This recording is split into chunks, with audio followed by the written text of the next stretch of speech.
Right, okay everyone, welcome to another Flat Cat Productions interview. Got three members of the Skategoats here from down in Mount Barker.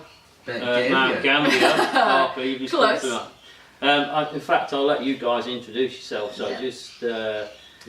hi, my name is Big Dick McGee. Also known as Ivan. Also known as Ivan, also known as that really annoying twat at all scapegoat gigs. Of course, here's the ever so lovely Bianca Hendy, who sings at people and then plays those weird stringy things. What are they? Yeah. The violin? So I think it's called a guitar, actually. The saxophone, right. Yeah. And of course, the man who hits all the pots and pans in the world, and sometimes models t-shirts, Malcolm. Yeah, that's it. And we're missing one, aren't we? But he's with our thoughts and hearts and whatever that sentiment is. Yeah, and he'll be there later. He's travelling down later. Yeah, he had to work today, so he's flying. You know, flying. Okay. He sounds very like fancy he's man. well up in the band if he's flying. Yes. Yeah, he's the rich one. That goddamn albino pine tree. Okay, I suppose the first question really is, how did you all get together? How did the band form? And Well, I basically did acoustic stuff, and I always just thought I always wanted to be like a female version of Blink-182, basically. And I'm like, just acoustically, I just can't get there, and my songs just feel like they're missing something. I'm like, I need to start a band. This is what I need to do. And then hunted down some members, and Ivan was one of the first. So someone mentioned he played bass, and I had no idea what to do there. So Which we sort of had a few jam sessions, and then I suggested Michael. I'm not sure you brought up Malcolm. yes, actually, it was a few people, like my partner Cassie, and then another guy we know said something about Malcolm, because we did have another drummer that we jammed with, and then he couldn't commit to it, so we're like, right, give us a drummer. yeah, And Malcolm came to the rescue.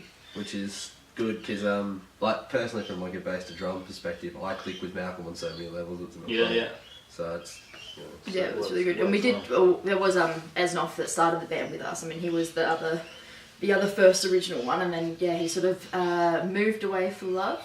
Yeah. And that required moving up to Queensland. So that's where we got old Michael in. That's right. He was we went to school together. He's another member of a lovely band called the Stiff Nips. If you can, I don't think you can see it on the camera. I'm wearing a Stiff Nips badge, which you can buy at Flat Cat Productions. Well, you can if he gives me the go ahead. I have prompted him, but we'll see what happens. Yeah, that might encourage him a little bit. Yeah. But as far as everyone went, I think Michael was playing the Stiff Nips. I'd played in hardcore bands since I was 15 or so. Bianca doing solo stuff, and Malcolm I have heard he was a big jam drummer. Like, we've all had different musical experience, so when it came to us getting together, it was really easy. Like, That's good. And we all just clicked with each other. And like on top of that, like I think the biggest thing for us is we're all mates at the end of the day.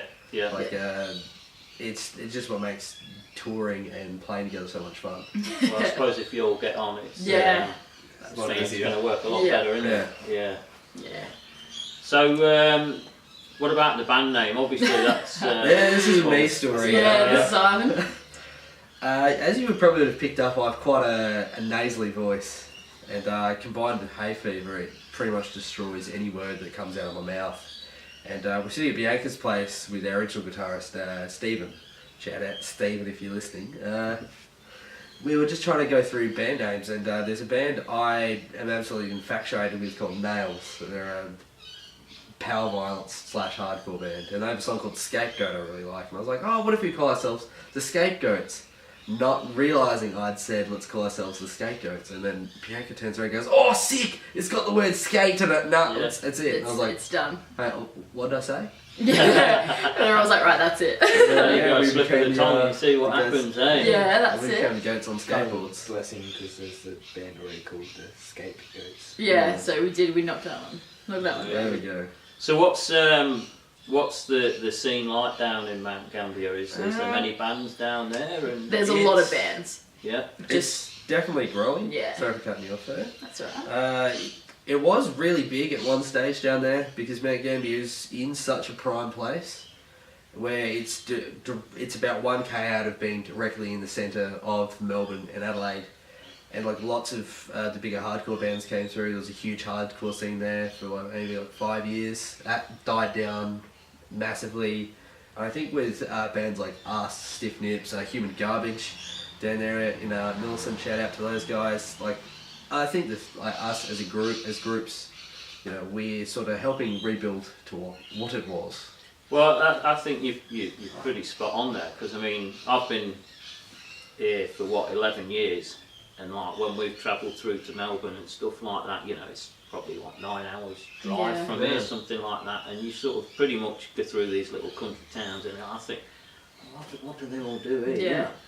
But like I've spoke to you before about some of the promotional stuff and what have you, and it's sort of like it's really good. It's halfway, you know what I mean? Yeah. So weekends are predominantly when bands play, if they're going to play out of town and that. But surely, you know, if you're driving from Melbourne, you could stop there on a Friday or a Sunday on the way back, and vice versa if you're coming from Adelaide. So it's a prime position. If you can encourage the bands to actually I think it's more so, we found more so trouble with like a few of the venues, more so just wanting not really that original music, but it's sort of it's a turning point now, because now the council and like the main corner and stuff are really getting involved with creative people and wanting to make it. So they're actually starting to move a little bit more on it now, which hopefully, because there is a lot of bands, and it's not like we're I think people think Mt Gambier is this town with nothing, but it's, you know, excess of 20,000 people, which doesn't include the surrounds, and it's huge, and it's like a city, realistically. But there's so many good bands. So there's enough people there to sustain it. Easily, yeah. Absolutely. I mean, like for the first show I put on through Dumpley, we got 250 people, which didn't include the members of 9 bands on the lineup, and also the staff involved as well, which was huge, and that was all ages. And I found the best numbers in Mt Gambier were for all ages, because the kids are the best thing, and they're the next generation, and they're the ones that you want. Yeah, well, they're the ones that are listening to it, and they're going to follow it, aren't they? Yeah, and that's it. And it encourages them to absolutely go out and do it as well, you know. It keeps the cycle of life, musical life. Yeah, well, it is, because I mean it's hard. Like you talk about some of the places in Sydney with the lockout. And stuff like that. It's getting harder. Some venues are closing down. There's not so many, you know, they're not all closing, but some are struggling. Which, you know, it really sucks over there, because what a lot of people forget is when the nightclub has to close early, it means the bar next to it gets less business, because people aren't going to go to that, and then because that gets less business, the restaurant next to it gets less business, because nighttime business ultimately affects daytime business. Exactly. It's a knock-on effect, isn't it? Domino effect. So I suppose if there's bands, because hopefully there'll be people from Adelaide that I know and Melbourne and what have you that will pick up on this. If they wanted to play there, who's the best form of contact? I know you've probably we've sort of just been. We're hitting a wall with this venue thing at the moment. Once that's sorted, then we should be, everything's all a go. It's just this one little thing we just need a proper venue, and then that's. Because that's it can just go. Sorry for trying to cut you off there again. That's one of the big problems that sort of helped them kill the scene a little bit in Mt Gambier for a little while. Is the big venue that everyone went to, the old jail, which was this old jail that people would go and play, like bands would go and play there. And of course, you know, a hardcore band at a jail. It's pretty prime. It's pretty sick. It is. It wouldn't be unusual to see like. Headliner acts like In Heart's Wake or Northland play there, but just a venue problem there, Gambier sort of just kneecapped us a little bit, but we're starting to get around that. I think there's a stigma too, because I think, you know, back then it was a little bit more wild than what it is now too, so it was just a little bit more. Oh, you lot have all tamed down a little bit. Tiny bit, still a bit wild. The whole punk school rockers like me. A little bit. Half and half. We get wilder in different ways. Yeah. We used to back in like teenage years. Okay, so hopefully that picks up and brings bands through. I've been down to Nelson a couple of times to see the Ghost set. They do. I can't remember what it's called now, Road to River Yeah, Road to Festival River, every year, and that's pretty good as well. I mean, that's just not the just down the road from Mt you Gambier guys, isn't band it? jumped on that this year, I think, with Recreator. I reckon played that this year. Yeah. With But yeah, that's a pretty good day out and stuff like that. But okay, so let's talk a little bit about the music. So, do you all write the songs, or is it predominantly? No, basically Bianca? we sort of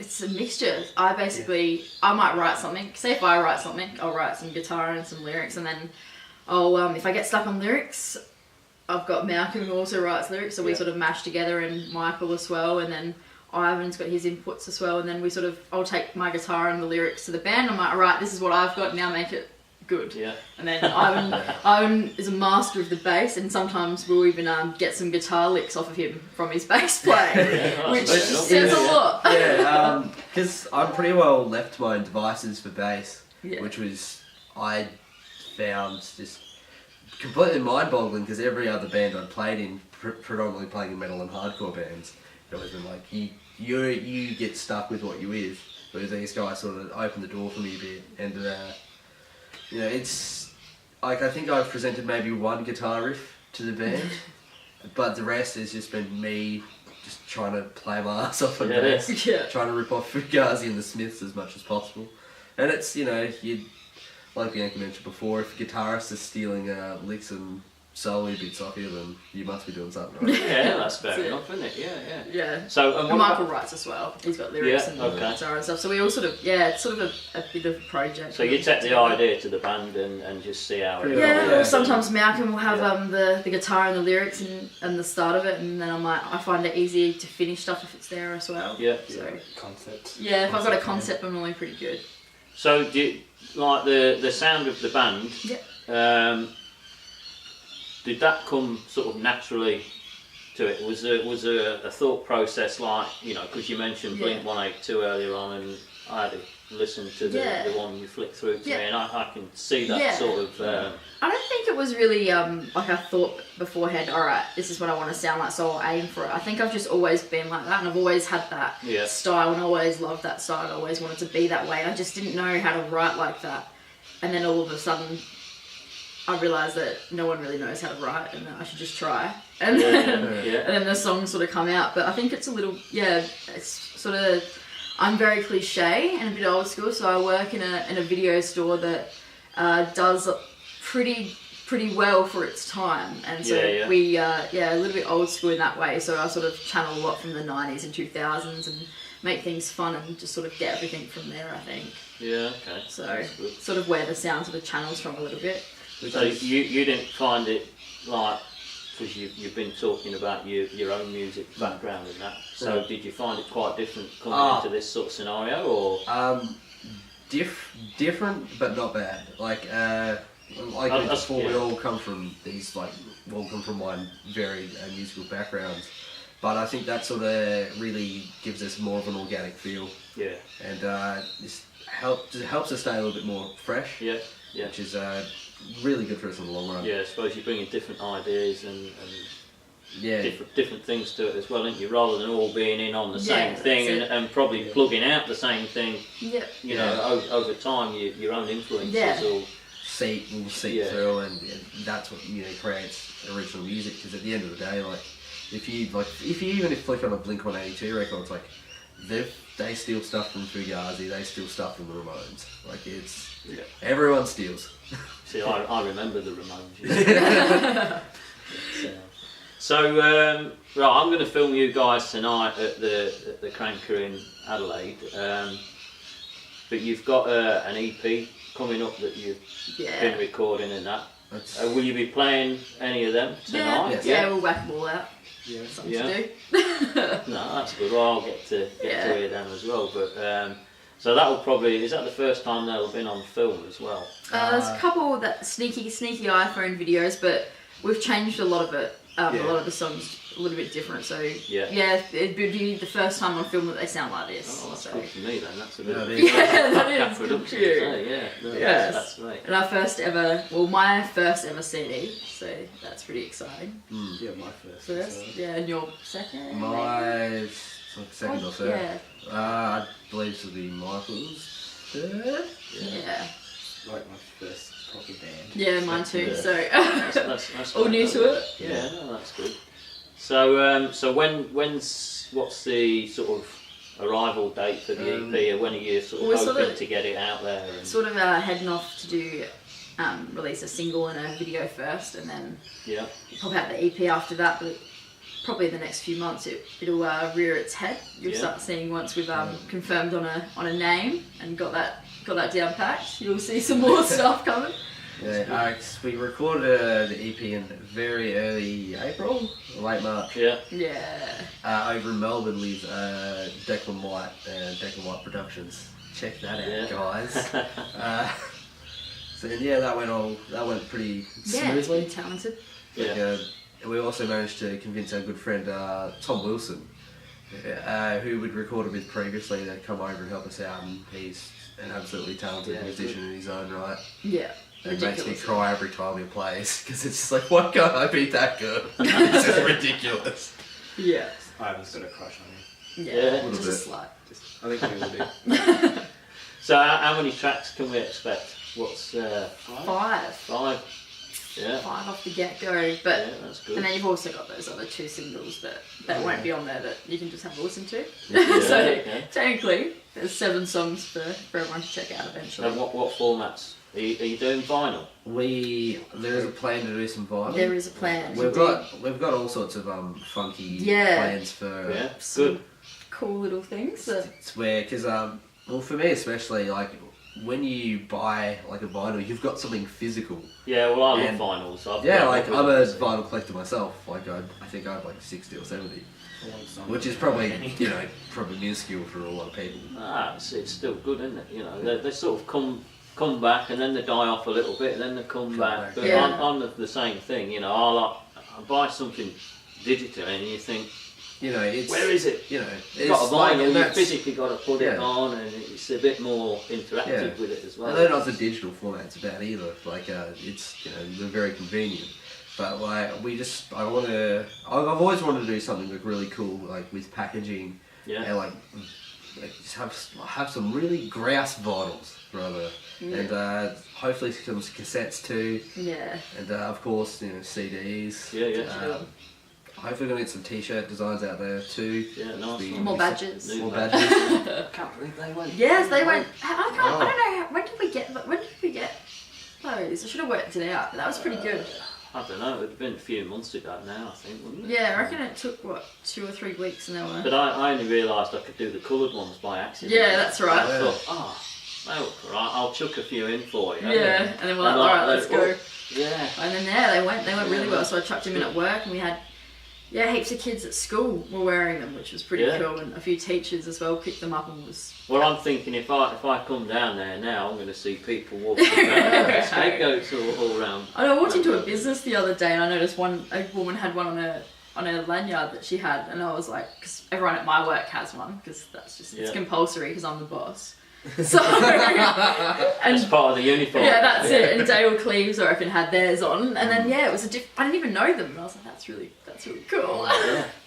It's dead cheap way of getting a band a name out there, because like I did a little thing on Instagram. Like I'm new to all this, so about like button badges and stuff like that, and like when you go to a gig, everybody's pissed up at the end of the night. They've about spent their money. Yeah. They probably want another beer just to see them off, and then they get to the merch because they've had a good night, and they think, well, I can't afford the t-shirt. CD's pushing it. What's that on the end there? I'll have one of them, $2. So they go home with something from the night. They can have another beer to stagger home with, can't they? Yeah, that used to be me. Yeah, but it's I don't know what happened with them, because they used to be massive. Like when I was growing up, everybody had them when the punk started. I'm covered them. Yeah. I think they're slowly making their way back. Yeah, so right, okay, so that's probably about it. Unless you guys want to talk about anything else, you want to? No. No, well, everything we're basically just going through the planning stage. Like Yeah. you can expect a lot more shows as we Yeah. get closer and closer to releasing, which will be the greatest thing in the history of the universe for us. Yeah, Not in music. That the Beatles already happened. That's it. But so we're probably going to get Bianca. You're going to do as a little acoustic. Yeah, I can try. Yeah, no, that's all I good. give it a shot. Well, what I'll probably do, you see, is I'll put that up as a little teaser Yeah, good. early next week. Then Right. the interview will go up, and then we'll put the gig on the week after or something Yeah, like sweet. that. So. Cool. Well, awesome. Thank So you for having us. you're welcome. Yeah, thanks thanks for for having us. thanks for coming out your way to do the Oh, interview. that's all right. So. Absolutely. I haven't loved the drive. So. Yeah. Yeah. So. The hills would have been a nice. Yeah, I do a fair bit of motorsport in my free time when I know for someone like myself that it doesn't exist much. Yeah, You know, I work at a dairy farm. Yeah.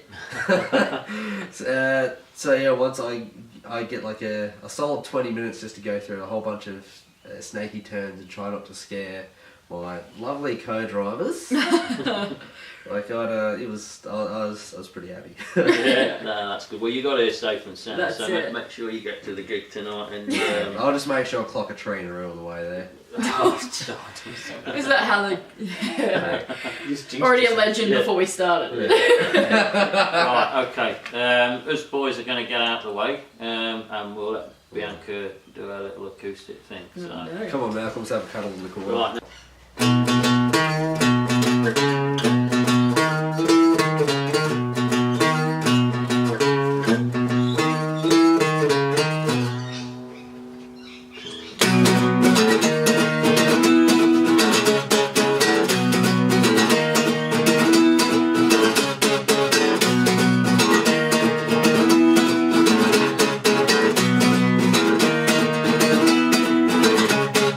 Friends all go to university, and I'm still stuck here smoking weed. My life is such a joke.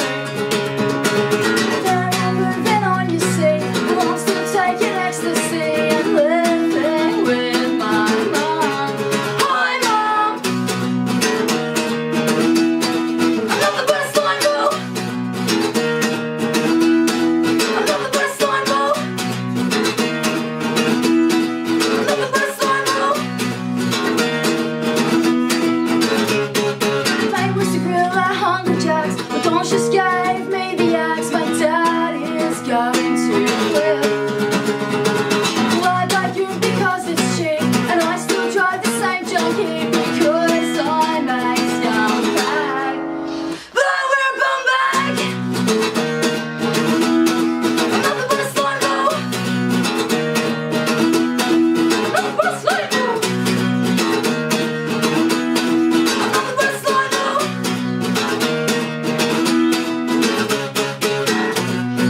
I am a loser, but I'm coping just fine. I am a loser, but I'm coping just fine. I'm coping, I'm fine. I'm fine, alright. I'm not the best I know. I'm not the best I know. I'm not the best I know.